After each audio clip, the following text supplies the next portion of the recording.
Hola, buenas tardes. Les pedimos que se instalen, por favor. Bueno, muy bienvenidos a todos al Museo de Arte Contemporáneo. Bienvenido Fernando, Samuel, Jaime, todos los amigos de Festival Tsunami, de Anilla, en fin, de todo el trabajo que se hace en torno al arte sonoro en Chile. Y muy particularmente el trabajo que ha venido realizando Festival Tsunami en su trabajo también con Revista Aural, que en este caso y en coherencia con un esfuerzo que hemos venido haciendo de colaboración y apoyo mutuo con una serie de iniciativas que trabajan justamente en este campo de ir apoyando las diversas publicaciones que se han ido cada vez gestando con mayor insistencia, con mucho esfuerzo siempre, y que ha ido contribuyendo a generar un espacio reflexivo en términos de textos críticos e ir configurando una propia escritura desde nuestro hacer. Es por eso que para nosotros era súper relevante acoger la propuesta de Fernando de este lanzamiento del tercer número de la revista, una revista que bueno, todos conocen en sus distintas ediciones ha ido justamente proponiendo nuevas reflexiones a propósito de distintas circunstancias, convocando artistas, teóricos, críticos, hacedores, gestores, curadores, de diversa, digamos, cuño, y que en esta ocasión han dado forma de nuevo un nuevo grupo de autores a esta tercera edición de Revista Aural, que ha estado a cargo de Fernando y Samuel, y que en esta ocasión Jaime Villanueva también va a presentar como colaborador editorial de este tercer número de la revista. Bueno, ustedes por supuesto conocen tanto a Fernando como director del Festival Tsunami y también como coeditor de la revista Aural, y Samuel Toro también lo ubican perfectamente, editor de la revista Aural, ambos personas muy relevantes en nuestro quehacer a nivel nacional y que consideramos que han constituido un aporte sostenido en el tiempo desde distintas experiencias, además no solo desde el festival. Por su parte, Jaime Villanueva colaboró en esta tercera edición de la revista. Él es magíster en filosofía de la Universidad de Valparaíso y también está actualmente realizando su tesis doctoral en pensamiento, cultura y sociedad también en la Universidad de Valparaíso. Yo los quiero dejar con ellos. Van a presentar, tanto Fernando como Samuel, cuál ha sido el proceso para arribar a este tercer número de la revista, y luego Jaime va a hacer un nado en profundidad en esta edición. Hola, buenas noches, muchas gracias por venir. En primer lugar, agradecer a Anilla, a Alessandra, al equipo que está detrás también, al MAC, por permitirnos esta colaboración y hacer este lanzamiento acá en Santiago. Para nosotros es muy relevante y muy importante también hacer lazos con Anilla, que obviamente viene desarrollando también una investigación y una preocupación por las prácticas sonoras. Para empezar, bueno, yo soy Fernando, Jaime y Samuel, acá a la izquierda, y quería un poco contextualizar el general, digamos, o sea, como bien dijo Alessandra, Tsunami parte como un festival el año 2007, un festival de arte sonoro, pero con los años este festival empieza a derivar finalmente en una organización que se dedica a fomentar y desarrollar las prácticas sonoras contemporáneas en Chile. Y eso ha ido abriendo diversas líneas de trabajo, no solo el festival, digamos. El festival sin duda es el evento más relevante que tenemos en el año.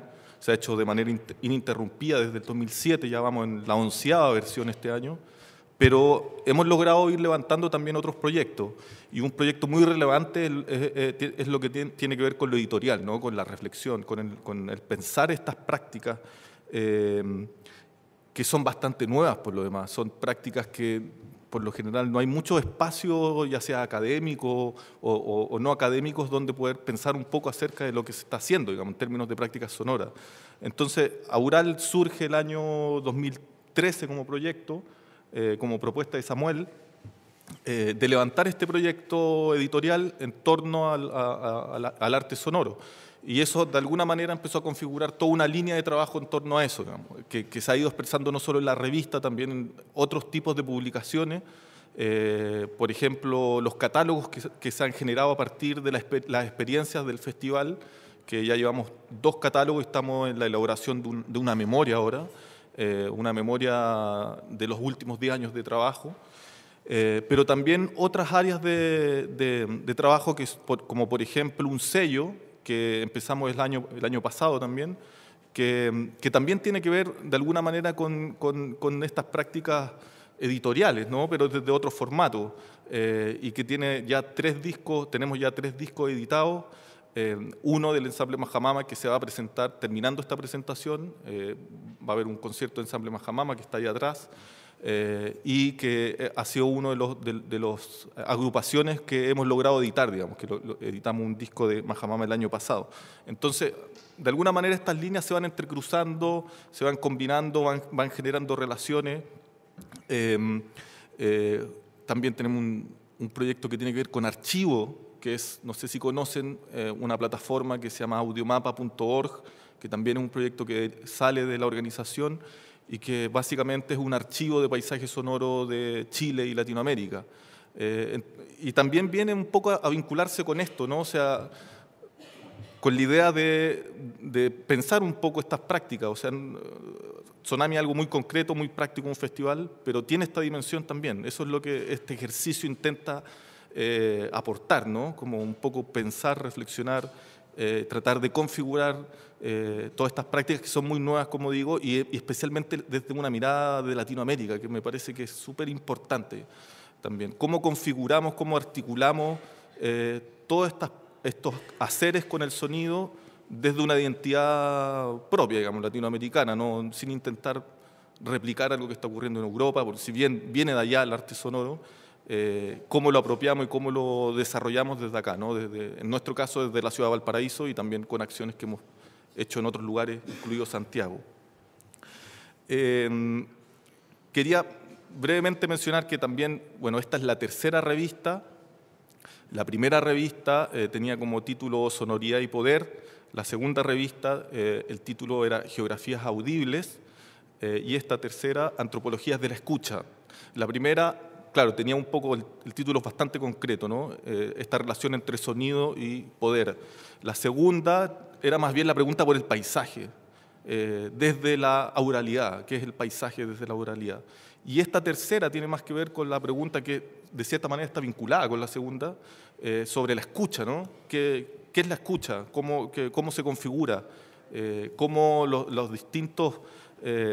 o sea, cómo la realidad cultural, social, política va de alguna manera influyendo en la manera que tenemos de representar a partir de la audición? Que es una pregunta bastante compleja, pero que Samuel va a hablar un poco más en detalle del número en cuestión. Eso, sin más, quería darle el paso a Samuel y de nuevo repetir de que, terminado esto, vamos a tener un pequeño vino de honor. Están las 3 revistas, los 3 discos ahí, por si alguien quiere comprarlo en una oferta a precio de lanzamiento, todo a 3.000 pesos. Y luego de eso va a tocar Ensamble Majamama. Muchas gracias, Fernando, y a todos por venir. Trataré de profundizar un poquito, no mucho en realidad, porque dar el pase, la pelota más pesada a Jaime, la profundización. Pero una cosa que no mencionó Fernando, que era que, claro, uno de los intereses que teníamos cuando iniciamos la revista, la número 1, era porque siempre, generalmente muchos proyectos nacen desde un vacío de algo que no está ocurriendo. Entonces, estaba esto de que no había como por decirlo de alguna forma, así, de forma más liviana, no había una editorialidad fuerte en Chile, y Latinoamérica tampoco hay, pero no constante, de temas sobre el arte sonoro y en este caso también la cultura oral, que se llevara a texto, o sea, que se trabajara intelectualmente, por decirlo de alguna manera. Claro, es intelectualmente. Entonces, uno de esos puntos era el intento de integrar el texto con el sonido, por decirlo de alguna manera. ¿Cómo integrarlo? Bueno, la fórmula más simple era sacar una revista que creemos que funciona por el momento, que dentro de una de muchas patas que tiene Sonami, pero es una de las importantes con respecto a lo que mencioné antes. Una de las ambiciones que tenemos, que puede ser discutible, es tratar de generar, que sea un posible generador de un tipo de conocimiento en relación al tema, que se interpele en relación a eso. Hay un punto que también es importante que tiene que ver con que no solo ocurre con la revista, sino con el festival y la organización Sonami en general, que es el intento de colaborar en forma nacional e internacional con respecto a una hegemonía histórica, se podría decir, del ojo, del ver, la historia de la mirada. Entonces, por ejemplo, le mencionaba a Fernando hace poco que en un periodo los simbolistas en el lado del arte hubo un momento en que intentaron trabajar no solo con trabajos visuales, sino que utilizaban otros sentidos en conciertos, en obras de teatro, en diferentes trabajos. Eso se perdió, por lo menos occidentalmente. Hay gente que lo hace, pero muy marginalmente. Entonces, una de las más que preocupaciones, de las ocupaciones de la organización, y que se refleja, se trata de reflejar en la revista, se intenta, es a colaborar, por lo menos, no de todos los sentidos, pero desde el sentido de la escucha, del oído. Y por eso es el nombre de la revista, uno lo dice rápidamente porque es más corto, es revista aural, pero es revista de arte sonoro y cultura aural. Nos interesa también la investigación y los estudios con respecto a la oralidad como contexto cultural, como fenómeno cultural, se podría decir. A grandes rasgos, cuando la primera revista, que fue Sonoridad Poder, que mencionó Fernando, tengo un punteo aquí, muy sucintamente, el tema era bien abierto, porque si ustedes ven los textos de la primera revista, la interpretación que se le podía dar al poder vinculado con el sonido tiene muchos matices de acuerdo a cada autor y autora. No es que había un tipo de poder específico que estábamos delimitando, sino que queríamos que lo que interpretaran como quisiera cada autor y autora, repito. Entonces habló de poderes súper específicos, cómo el sonido maneja ciertas estructuras específicas políticas del poder y sujeción, etcétera, como me acuerdo que era Alejandro Cornejo, creo. Otros hablaban sobre los imaginarios que tenían la escucha relacionada con el poder, etcétera. No recuerdo todo ahora. Y el poder y sonido, que era sonido-poder, lo que intentábamos eran como que fueran conjugaciones inherentes a distintos tiempos y culturas, o sea, que no sea él, como repito, no sea el poder como la palabra con mayúscula, sino que era cómo se conjugaban, porque los que escriben en la revista son de diferentes nacionalidades, entonces también, de acuerdo a ciertas culturas, también entienden esto de acuerdo a sus contextos, básicamente. Luego, en Geografías Audibles, fue un título homónimo al festival de ese año. ¿De qué año fue el Festival de Geografía Audible? 2014. Entonces, fue una decisión de Fernando, discutimos, al principio yo no quería, dije ya, bueno, que se llamara igual que el nombre del festival de ese año, y estuvo buena la idea, yo creo, sí. Y en este caso la geografía la intentábamos llevar al término por decirlo desde su amplitud y extensión para con la intervención del y en el terreno. También es muy amplio, muy general. Pero era la misma idea con el poder, de que no se limitara, por ejemplo, a la geografía entendida clásicamente. También en este número lo que se intentaba invitar a los autores era, ahí había un poco más de reducción, a cuestionar la concepción misma del paisaje sonoro, si es que era posible. O sea, ¿qué es eso que llamamos a rato paisaje sonoro? Y ya empieza a ser un lugar común, pero ¿qué pasaba con eso? El paisaje sonoro estaba muy vinculado a lo que era geografía y lo audible. Y esto desde las concepciones de territorio y superficie, así por decirlo muy. Y quiero leer un trocito de la editorial de ese número, que es una de las intenciones que tenía, y voy a citar, era la reflexión sobre cómo los diferentes sistemas socioculturales, paréntesis, si es que aún se puede hablar de una diferencia con mayúscula o como diferentes en tanto globalización, cómo estas cosas van determinando y constituyendo modos de escucha en los distintos tipos de vinculación con lo sonoro y los territorios. Así pensamos, por ejemplo, en cómo las comunidades van representando su realidad sonora a partir de complejas tramas culturales, simbólicas, económicas, sociales y políticas. En otro punto me salto. En definitiva, este número busca plantear la pregunta sobre de qué forma los humanos experiencian el entorno sonoro bajo circunstancias culturales e históricas dinámicas, por ejemplo. Y esto, repito lo que decía Fernando, tratábamos que se centrara en Latinoamérica. Podían ocurrir, pero nos interesaba desde esa parte. Me voy a saltar, pero no sé por qué no puedo alargar mucho.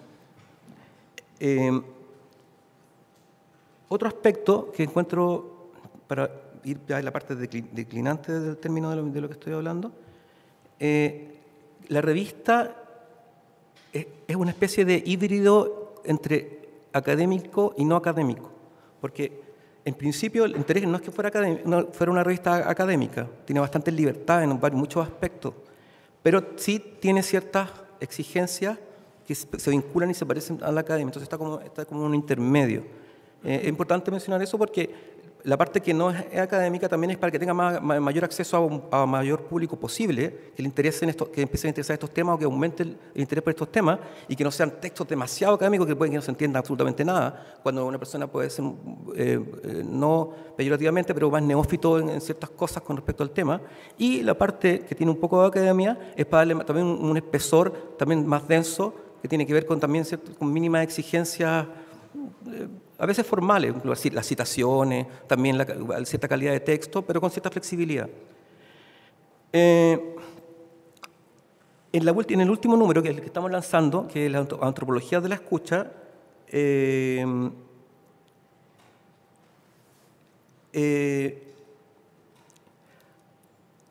podríamos decir, también conversamos con Fernando, que se parece un poco al segundo número de Geografías Audibles. Uno empieza a leerlo y dice, pero mira, en Geografía Audible están hablando como si fueran antropológicamente. Y en antropología de escucha hay textos que se parece que estuvieran hablando desde la geografía. E incluso pueden haber cosas que en sonoridad y poder también, porque hay, por ejemplo, Mayra Esteves, en este número que estamos presentando, en un párrafo habla sobre el régimen colonial de la sonoridad. O sea, está hablando del poder, de un tipo de poder de la sonoridad. Entonces, se pueden cruzar. Pero igual, claro, eso ocurre, yo creo que es positivo incluso, porque que se crucen y que realmente pase eso, no desordenadamente es la idea, pero eso ocurre. Mencioné a María Esteves, por ejemplo, quiero mencionar a dos nomás, y Luis Costa hay más, porque quiero ser breve, un punto así generales. Por ejemplo, en la revista, lo que encontré interesante es que él, por ejemplo, propone cierto resguardo de lugares que según él, los investigadores hoy en día sonoros, de pronto van a hacer trabajos de campo, residencia, etcétera, y de pronto no toman en consideración las cualidades inertes al lugar, pero en sí mismo, no para trasladarlo transductivamente con la mejor tecnología posible. Es inevitable, o sea, eso también es una discusión, pero él hablaba de que esos lugares en sí mismos, y hay muchos, los paisajes sonoros pueden ser múltiples, quizá infinitos, no lo sé. Pero él decía que hablaba del resguardo de ciertas comunidades, por ejemplo, que de repente empiezan a perder estas cualidades porque no se considera el valor que tienen auralmente, por ejemplo. Encontré muy interesante eso y lo analizaba desde la antropología. Y otro punto es que la diferencia con la antropología, con la geografía, es que la antropología igual, no todos, pero muchos de los textos tienen más acercamiento a ejercicios más etnográficos. O sea, lo que escriben son trabajos de campo que estaban haciendo los autores y autoras, la mayoría, y en la antropología pasaba también, pero era menos, era más teórico en relación al tema de la geografía. Y para no dar más la lata mucho rato, hablar en general lo que nos interesa, Fernando también habló sobre eso. Bueno, lo dije al principio, pero lo repito, que es que nos interesa aportar, y no voy a hacer así como con una pequeña semilla, no, ambiciosamente, así carepalo. Nos interesa aportar ambiciosamente una gran semilla. Claro. A lo que tiene que ver con la reflexión del arte sonoro, y repito, con el Sebastián Majadero y la cultura oral, que pueda en algún momento, y quizá hablemos así en ficción o soñando, pueda existir un mundo, una ciudad o un país donde pensemos no solo en estructura de la enseñanza histórica visualmente, sino con concepciones culturales aurales. Conciencia auditiva. Conciencia auditiva, como dice uno, puede ser claro. Y eso. Ahora le doy el pase a Jaime, que es nuestro invitado, presentador oficial. Bueno, muchas gracias por la invitación y gracias a todos los y las presentes por estar acá una tarde fría, pero muy grata también. Bueno, lo que les voy a comentar yo básicamente es compartirles la experiencia de una lectura. Más aún si tomamos en cuenta que los textos aluden mucho precisamente a la experiencia, ¿no? a la experiencia en territorio y su relación sonora con ellos. Bueno, escuchando las presentaciones de Fernando y Samuel, se me venían también algunas otras cosas a la mente, y desde esta perspectiva, desde esta experiencia de una lectura, considero que varias de las cosas que han dicho se cumplen en la revista, o comienzan a cumplirse por lo menos como una posibilidad de lectura, no solo una clave de lectura, sino que también una continuidad en los trabajos que aquí ustedes van a ver. La idea también un poco estimular la lectura de la revista con los contenidos que esta tienen. Si yo lo tuviera que dividir rápidamente, tendría que hablar que, bueno, el concepto que se nos presenta es la de una revista de arte sonoro, cultura oral, y finalmente con una bajada que es la antropología de la escucha. En ese sentido hay varios elementos interesantes que uno podría empezar a reflexionar, a diseccionar. Porque claro, cuando uno habla del arte sonoro, no les voy a dar yo una definición, pero efectivamente nos vamos a involucrar con la elaboración estética a partir del sonido, ¿no? Con toda la discusión y toda la tendencia escuela que ello conlleve. Y eso a veces tiene la problemática de efectivamente la generación de lenguajes en el arte que han restringido a quienes solamente pueden hablar ese lenguaje o entender ese lenguaje. Siempre la pretensión es que eso se extienda, pero en la práctica cuesta mucho. No es un ejercicio de arrogancia, sino que sencillamente es difícil, ¿no? De suyo. También, pero cuando hablamos de la cultura oral, agregamos otra dimensión que es muy relevante, que yo creo que la revista capta en los artículos, en los ensayos de buena forma, que es efectivamente un poco lo que apuntaba o apunta Samuel y refuerza Fernando con la idea de una conciencia auditiva. Yo creo que la cultura oral finalmente refuerza esta conciencia auditiva y de todo cuanto escuchamos, ¿no? Hablábamos hace poco como este dato que con la visualidad nosotros cubrimos un ángulo de 180 grados, solamente miramos hacia enfrente, ¿no?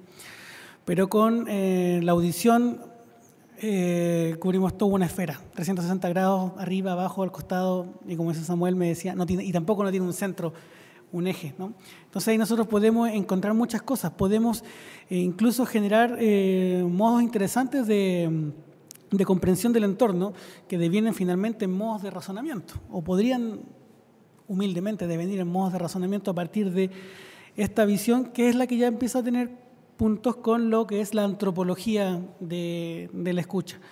Por tanto, estos tres aspectos creo que se unifican bastante bien en ese sentido en la revista, con las problemáticas, con las preocupaciones que allí se plantean. Por otro lado, me parece, bueno, si me refiero un poco a los textos, la revista abre con un texto de Tito Rivas que propone una reflexión muy interesante fundamental, a mi juicio, en consideración a qué es lo que vamos a entender cuando emprendamos este camino.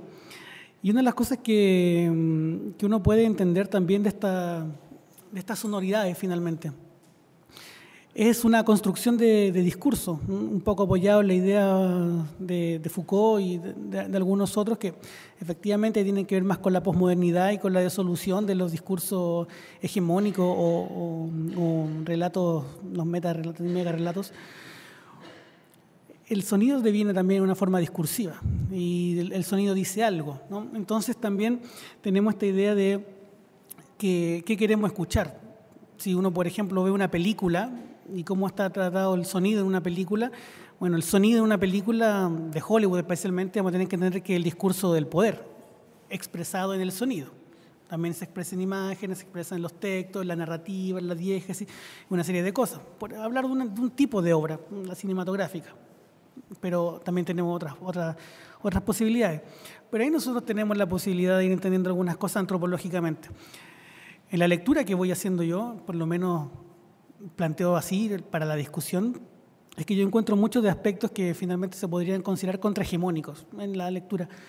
Y tiene que ver con lo que también señalaba Samuel en relación al poder. El poder está implícito en muchas de estas reflexiones, porque así como donde no hay algo que esté cubierto y emerge de alguna manera una forma de discurso, que es el tono característico de todos los textos, efectivamente hay un desafío al poder, quiéralo o no, y no necesariamente una posición política definida, sino que sencillamente tiene consecuencias políticas. Hay un aspecto político en el sonido, aunque no se busque, y eso me parece muy interesante.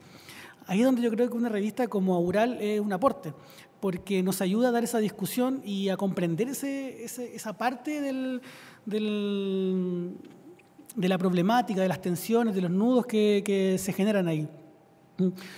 Hacía alusión al texto de Mayra Esteves, Samuel recién, un texto que se llama Antropocentrismo y régimen colonial de la sonoridad. Y es interesante porque ahí uno empieza a encontrar cosas y reflexiones como, por ejemplo, la colonia, 1942, la intromisión de la pólvora, de los caballos, de las armas, y eso cómo genera un trauma acústico también. O sea, el trauma de la colonia es un trauma político, es violencia política, es todo lo que hoy día podríamos contemplar también desde la perspectiva del genocidio, por ejemplo, ¿no? Pero además de esos elementos tenemos los otros componentes que son sumamente relevantes, que es el trauma acústico, por ejemplo, ¿no? Y uno podría encontrar ahí elementos para seguir esa reflexión.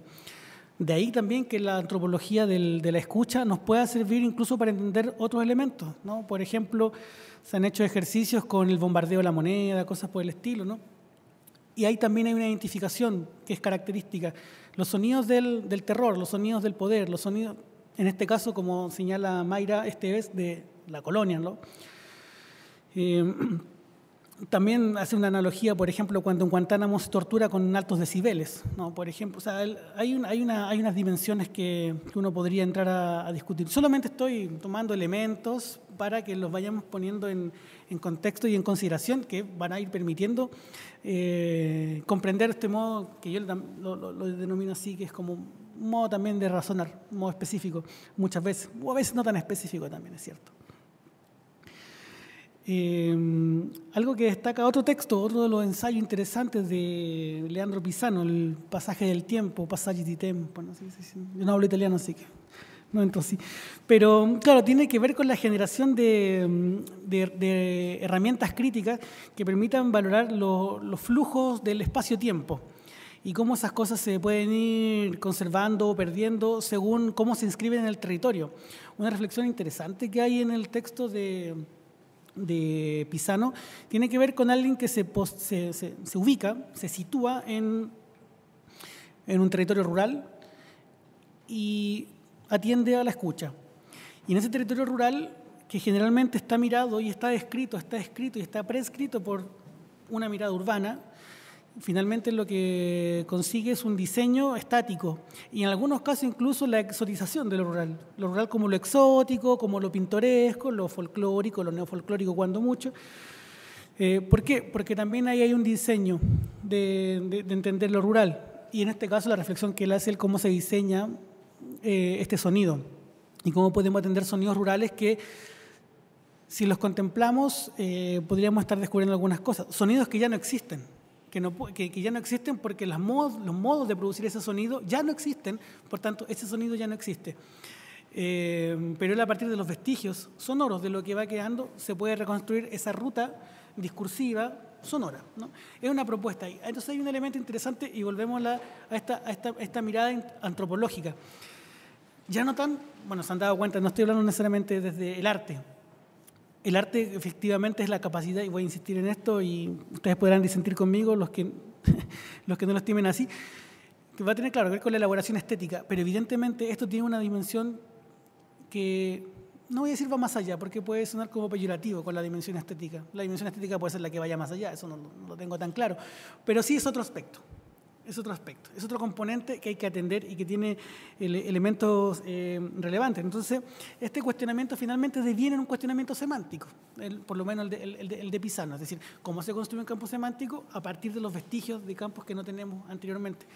Y esta es la discusión, entonces, finalmente es el campo y la ciudad. ¿Quién crea el campo? ¿Quién crea lo rural? ¿Lo hace la ciudad misma? ¿Se puede hacer desde dentro? ¿Si el mismo atiende o no? Yo creo que este texto de Pisano es muy interesante porque también entra en diálogo con el texto siguiente, inmediatamente, que es el que hacía alusión Samuel, recién el de Luis Costa. Porque también se plantea un poco en esto como volver al pueblo. Ya no es italiano, este es portugués en Portugal. Plantea también esta cosa de volver a algo más... menos moderno, menos duro desde una mirada más la típica ciudad metrópoli, sino que volver a una cosa más de... Pero no, a ver, cuando digo volver no me refiero a un retorno al paraíso perdido, ¿no? Sino que tomar cosas que han ido quedando fuera del discurso, de la cadena de significantes que de alguna manera se instala, por las razones que sea. Esa es una discusión que se abre políticamente y lo podríamos dar, pero creo que no tenemos tanto espacio.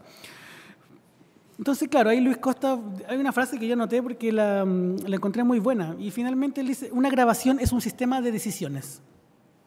Y eso me parece que es muy interesante, tomando en cuenta, ya se decía eso de la fotografía, cuando antes la fotografía tenía el peso del testimonio, después, bueno, ya después de lo digital eso ya no es tan así, ¿no? Claramente.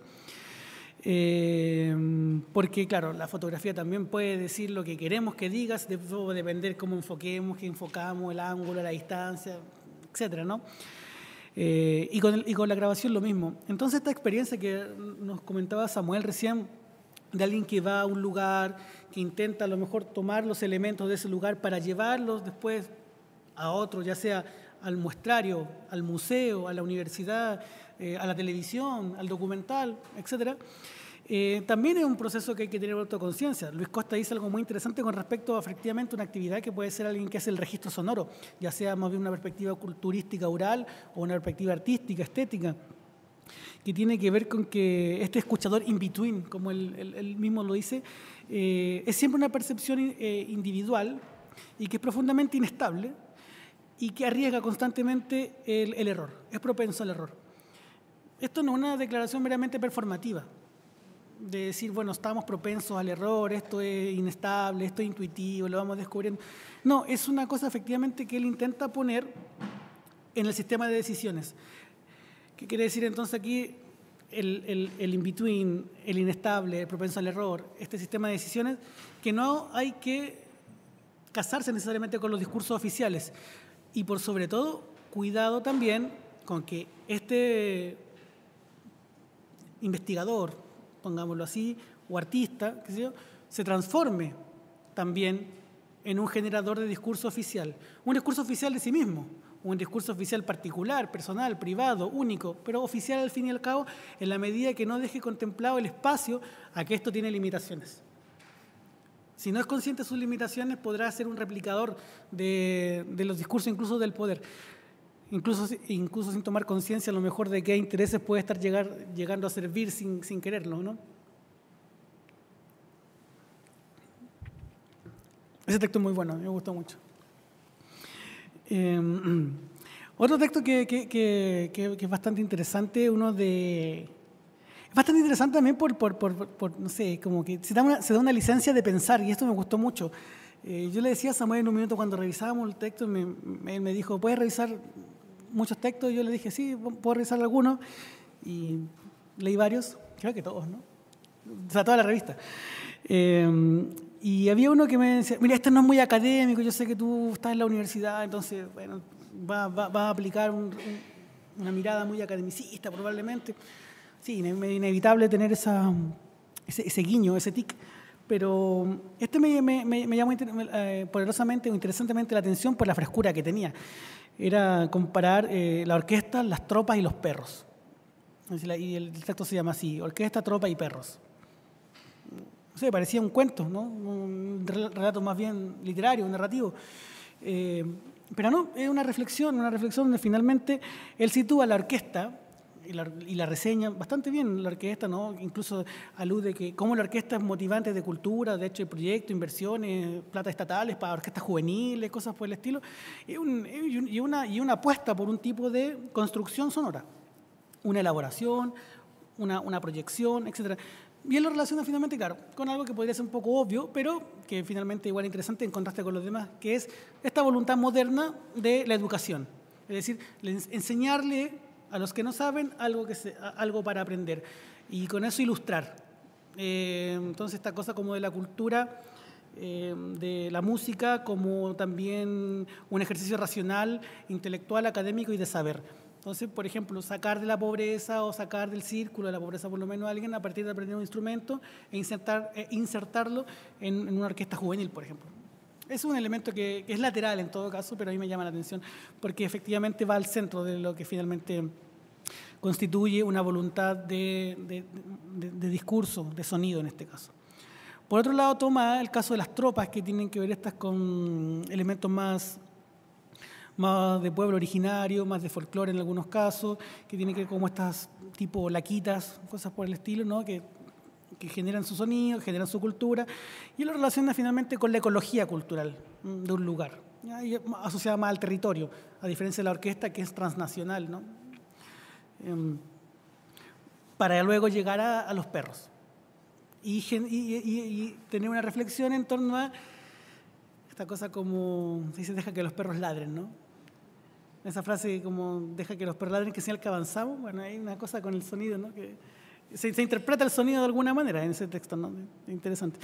Claro, él lo ve como un sistema evolutivo. La mirada tal vez un poco naturalista aquí, hay que decirlo. En ese sentido, a lo mejor puede llegar a ser un poco superficial la parte de los perros, pero no deja de ser interesante que contrastar los perros como una orquesta, o sea, un sonido orquestado, un sonido de banda, una banda de perros que hace sonidos y, bueno, y hay tonalidades, hay cosas, y ahí, bueno, ahí yo creo que más bien lo construye el auditor, ¿no? Si hay armonía o melodía, un eje tonal, si quiere ver música ahí o quiere ver otra cosa, sonido. En el caso de José Pérez de Arce, cuando señala más bien que es un sistema evolutivo. Pero bueno, eso es un registro también interesante. Estoy haciendo como spoiler igual, si le estoy contando todo lo que pasa en los textos, pero igual quiero motivar que sea una lectura interesante. Y finalmente estoy compartiendo mi lectura, así que creo que fue declarado al inicio, ¿no? Declarar una lectura. Sí, es como eso, es como hacer spoiler, declarar la experiencia de una lectura. Perdón, pido disculpas por eso. Bueno, y para insistir, igual ya empecé, así que sigo con eso. Es que me acabo de dar cuenta, entonces fue como una cosa rara.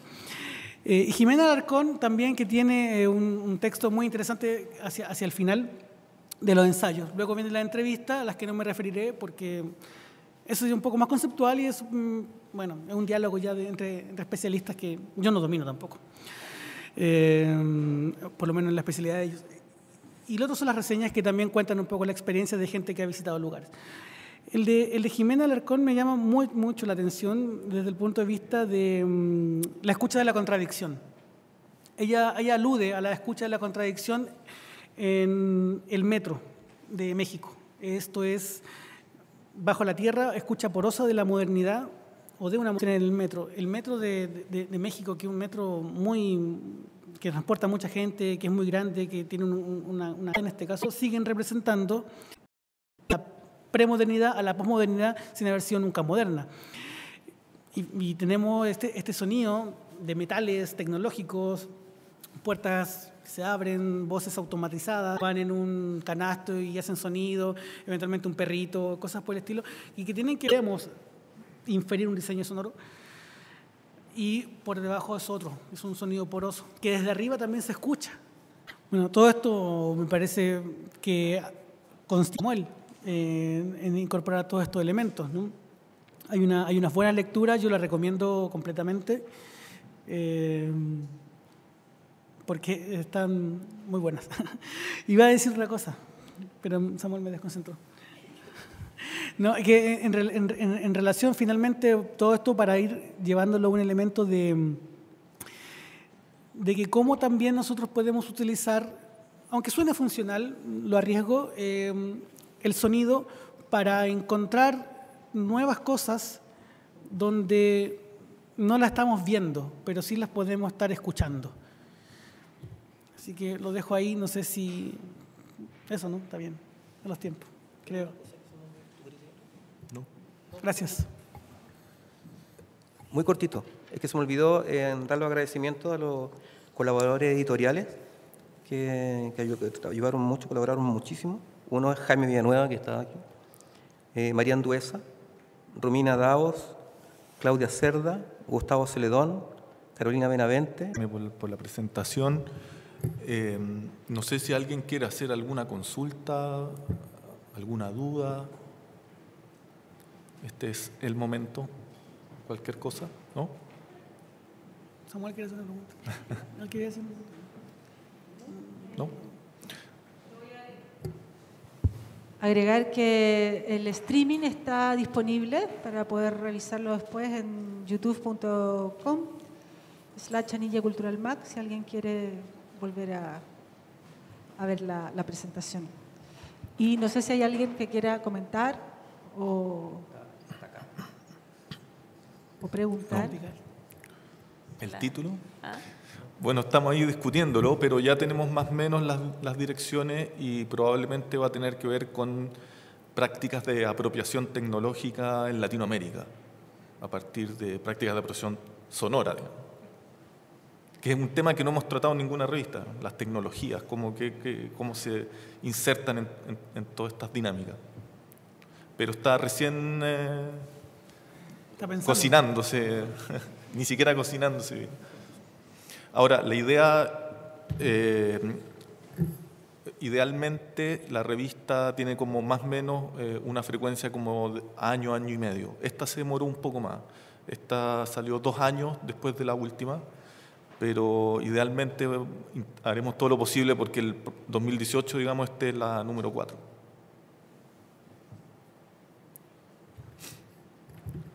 Eso.